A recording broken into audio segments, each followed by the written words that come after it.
Most people think wealth begins when your paycheck gets bigger, but in the kingdom, it begins when your mindset does.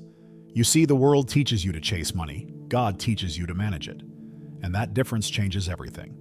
Because the moment you stop working for money and start working with God, your finances begin to obey heaven's laws, not Wall Street's. Let's be honest, the church has spent decades either worshiping wealth or running from it. But what if both extremes are wrong? What if the same Bible that warns against greed also hides the secret of growth, a divine formula for multiplication that Wall Street accidentally copied? It's not about prosperity gospel. It's about divine principles that have worked since Genesis. Be fruitful and multiply was never a slogan. It was a system. This message isn't for those looking for shortcuts. It's for those ready for stewardship. Because God doesn't bless you according to emotion. He blesses you according to structure. You can pray all you want, but if you don't build what He told you to build, nothing multiplies. That's why many believers stay stuck at the same financial level, praying for miracles while ignoring the mathematics that create them. So today, we're going to uncover the 3 divine milestones of wealth, the exact moments when heaven partners with your faith and makes your money start working for you. You'll see how biblical truth aligns perfectly with financial law, and how obedience over time produces exponential returns, both spiritually and financially. If you like our content, consider supporting our ministry through the link in the description, because by the end of this video, you'll realize something powerful. God never called you to be broke. He called you to be trusted. And once you prove faithful in little, He releases much. The question is, will you pass the test before the blessing arrives? The first test of faith, when effort builds the foundation. Every great financial journey begins in the quiet, unseen moments of consistency. This is the stage where money still feels heavy. Every dollar saved is a small victory. Every decision to delay gratification is an act of obedience. It's like the early days of planting seeds in dry soil. Nothing seems to sprout. But faith insists that growth is happening beneath the surface. In this first phase, God is not just multiplying your savings. He's developing your stewardship. The numbers may look small, but heaven is watching how you handle the little before trusting you with much. Many believers misunderstand this part. They think that just because they are working hard and praying, blessings should appear overnight. But divine wealth doesn't operate on instant gratification. It's governed by divine timing. Think about Noah building the ark for decades without rain. That's what saving and investing in the early days feels like. Obedience without applause.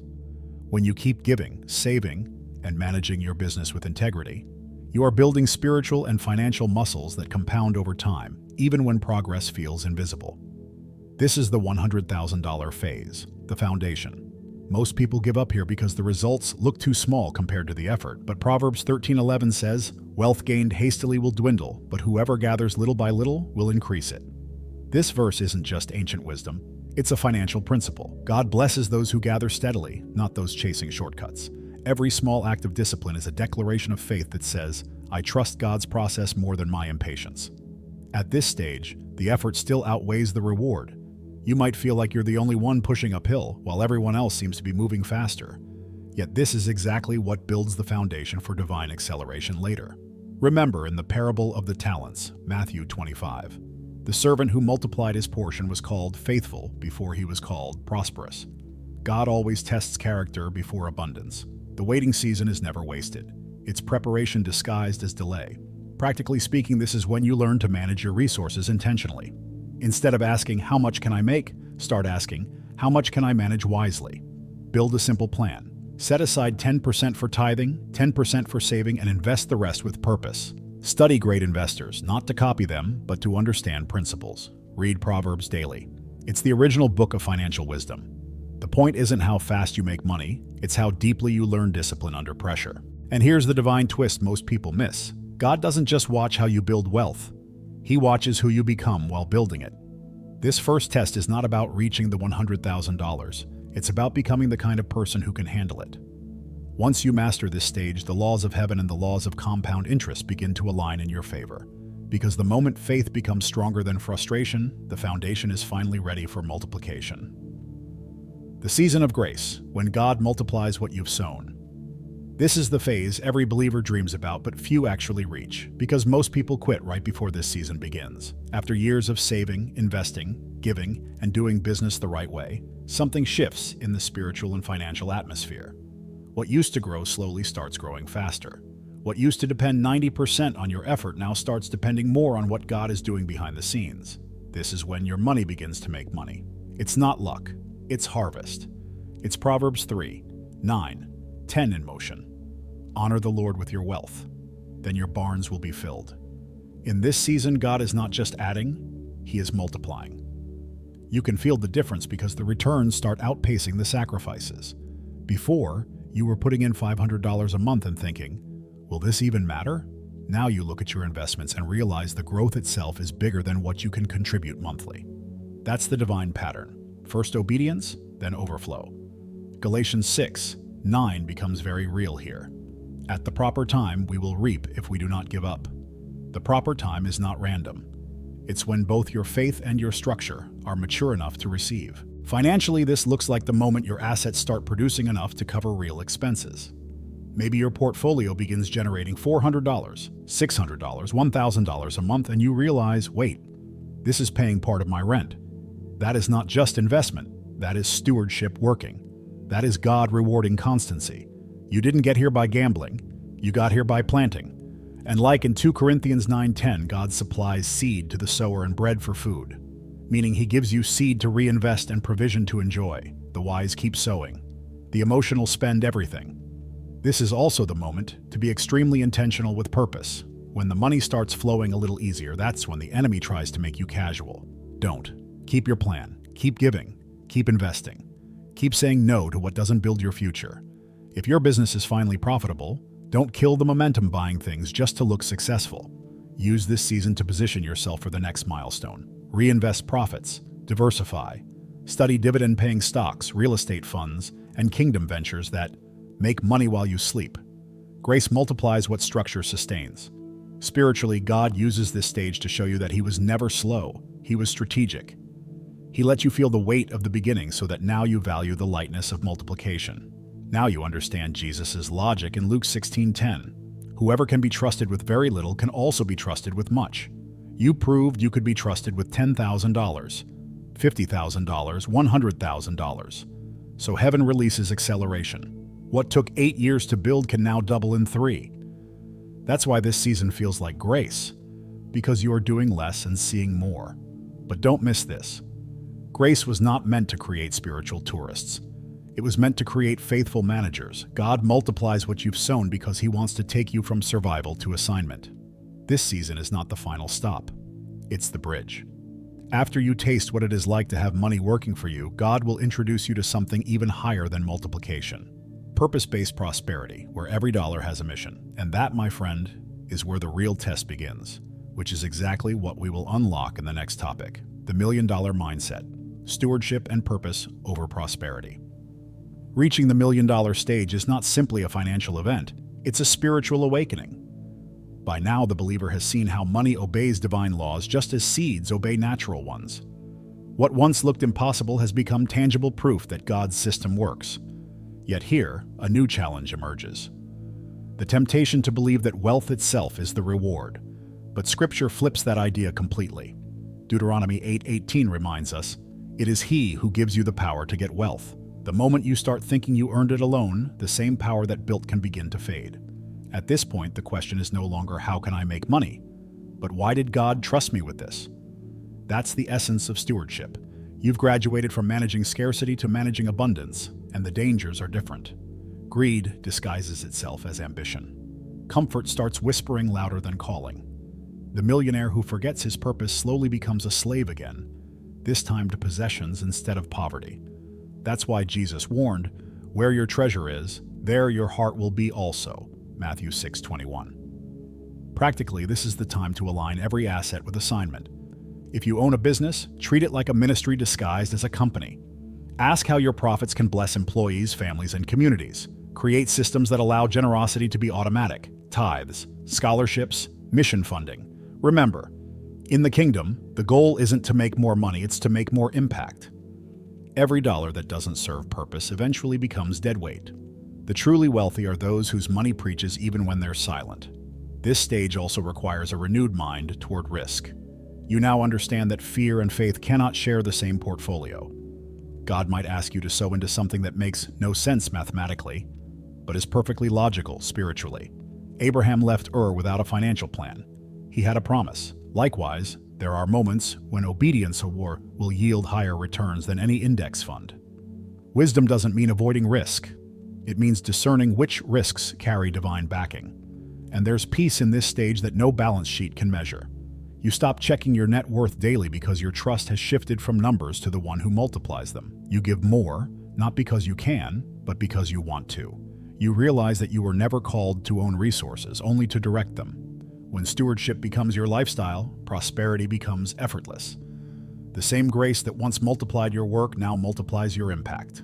But this level of abundance comes with a new invitation from heaven, a call to see time itself as God's greatest financial instrument. Because the next phase of divine wealth isn't about how much you have, but how long you're willing to trust the unseen process that keeps multiplying what you've already built.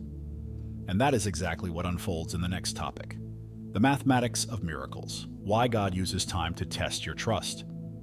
If you've ever wondered why God seems to delay financial breakthroughs, the answer is hidden in divine mathematics. In the kingdom, time is not a barrier, it's a multiplier. Just as compound interest rewards consistency, God rewards perseverance. He could bless you instantly, but then you'd miss the deeper lesson, that wealth without patience becomes pride. Ecclesiastes 3:11 says, "He has made everything beautiful in its time." Notice, it's not in your time, but in His. That's why every delay is actually a design. The mathematics of miracles always begins with small, faithful actions multiplied by time.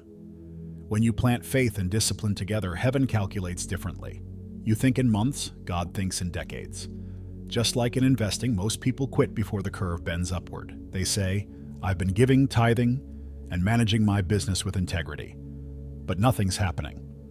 But that's because you're still in the compounding phase, where God is silently multiplying beneath the surface. Like a seed, it grows roots before fruits. Financially, this is where your long-term vision gets tested. The investor who panics during market dips never experiences the miracle of recovery. Likewise, the believer who doubts during waiting seasons misses divine momentum. Those who stay faithful during spiritual bear markets discover that patience is the best performing asset in heaven's economy. James 1:4 says, "Let perseverance finish its work so that you may be mature and complete." The work isn't only happening in your portfolio, it's happening in you. This is also where God teaches emotional discipline. While everyone else chases quick wins, you're building slow miracles. Waiting with wisdom doesn't mean inaction. It means strategic stillness. You keep investing, keep budgeting, keep praying, keep sowing. You don't beg for blessings, you position yourself for them. Even when you can't see it, your faith is earning interest. You're not losing time, you're leveraging eternity. Every moment you trust, heaven compounds your obedience. When you finally see the results, you'll realize it was never about luck or timing. It was about alignment. God was synchronizing opportunities, people, and resources behind the curtain while testing your readiness. The miracle wasn't the multiplication, it was the maturity. By the time the increase arrives, you've become someone who can sustain it. Without that development, sudden wealth would destroy rather than elevate you. Time protects you from prosperity that comes too soon. So, while the world chases shortcuts, the wise learn the rhythm of divine delay. You now understand that time is not your enemy, impatience is. And once that lesson is sealed in your spirit, you're finally ready to experience the moment when your waiting turns into witnessing, where faith becomes sight and profit turns into purpose. And that's the exact transformation we'll uncover next. From money to mission, how to turn profit into purpose. At some point, every kingdom-minded entrepreneur realizes that the purpose of money was never to stop at comfort. It was always meant to continue into calling. This is where business graduates into ministry, and financial freedom becomes spiritual responsibility. You start to see that the same God who gave you the power to make money also gave you the mission to multiply meaning. Deuteronomy 8:18 comes alive. It is He who gives you power to get wealth, that He may confirm His covenant. Your profits aren't just for you, they are proof that you are part of a divine agreement. In this stage, generosity becomes your greatest investment strategy. You begin to measure success not by returns, but by impact, by how many lives your business can bless, how many families your giving sustains, how many dreams your obedience revives. Every financial decision becomes a question of stewardship. Does this glorify God or just gratify me? This mindset transforms ordinary transactions into sacred exchanges, where money starts flowing through you instead of stopping with you. Here, profit becomes the platform for purpose. Maybe you fund a scholarship, create ethical jobs, support missions, or mentor young entrepreneurs. The form doesn't matter. The heart does. God never intended you to be a reservoir. He designed you to be a river. Luke 6:38 says, "Give, and it will be given to you." Notice, it doesn't say keep, and it will be multiplied. Flow sustains blessing. Stagnation stops it. The more you give with wisdom, the more heaven trusts you with larger assignments. But let's be clear, purpose doesn't cancel profit, it refines it. There's nothing holy about financial chaos. God uses order, not impulse. That's why you build systems. Automate generosity. Structure giving through your business. Allocate funds for ministry expansion. This isn't random charity, it's strategic kingdom economics. Every time you align your money with your mission, you're reinforcing a bridge between faith and finance. You stop chasing blessings because you've become one. And this is where your definition of wealth changes forever. You stop dreaming of more and start dreaming of meaning.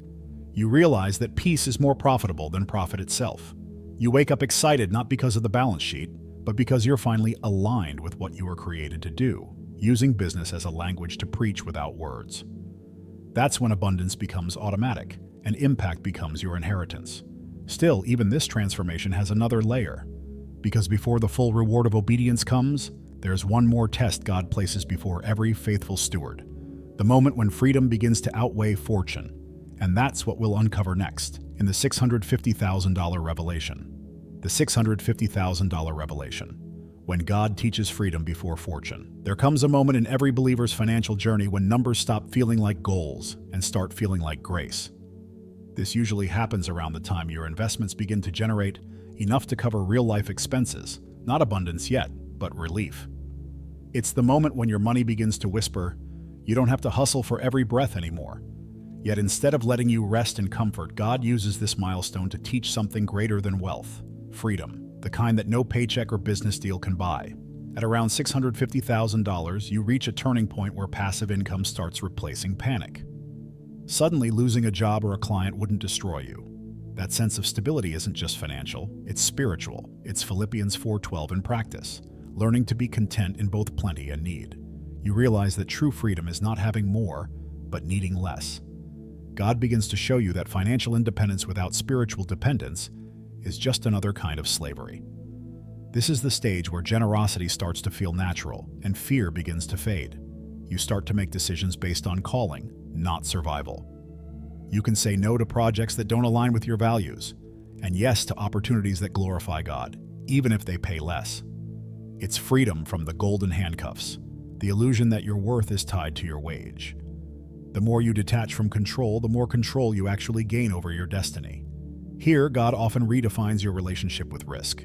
He may nudge you to start something new, a ministry, a kingdom venture, or an investment that serves others.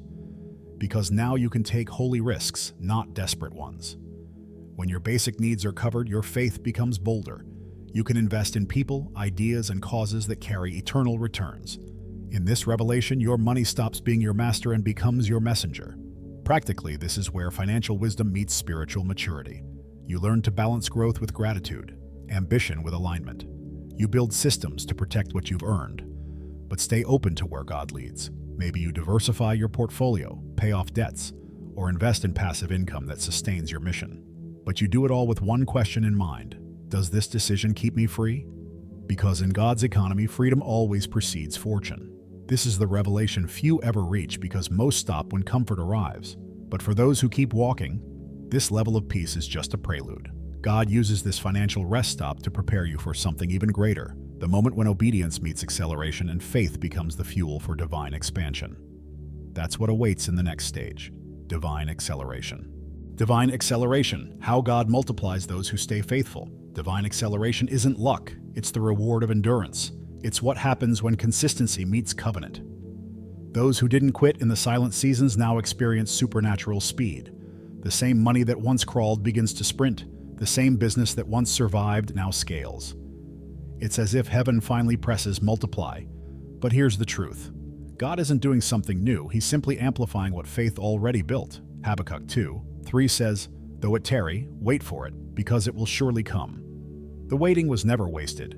It was charging interest. At this point, growth feels almost effortless, but that's because your effort is now aligned with divine rhythm.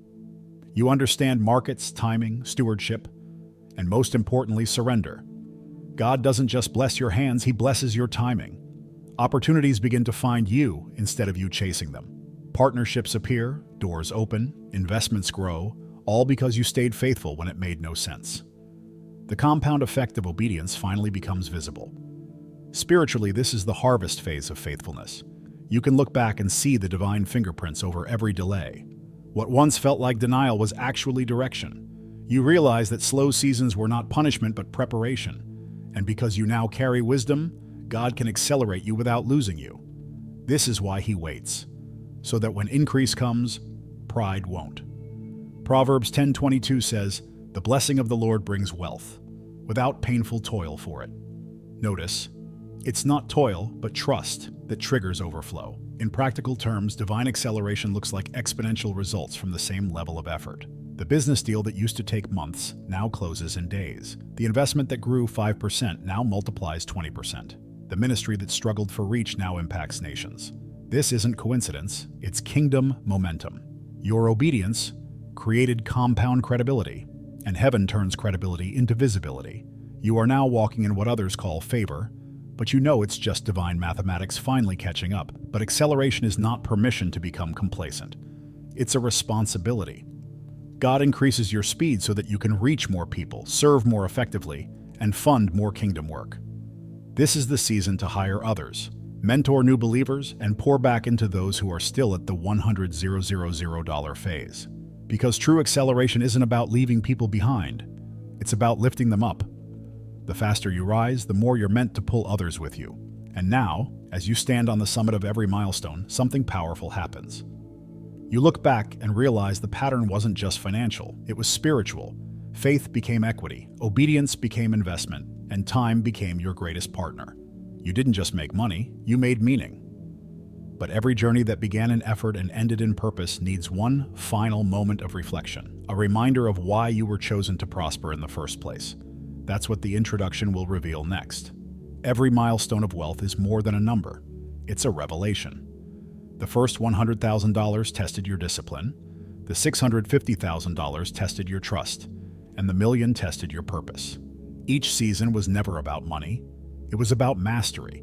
God was teaching you to build not just assets, but character, to become the kind of person who can multiply blessings without being destroyed by them. If you've reached the end of this message, ask yourself, are you just making money, or are you managing miracles? Because one depends on hustle, and the other depends on heaven. You already carry the divine blueprint for prosperity. It's been written since the book of Proverbs. But the question isn't whether the formula works, it's whether you will.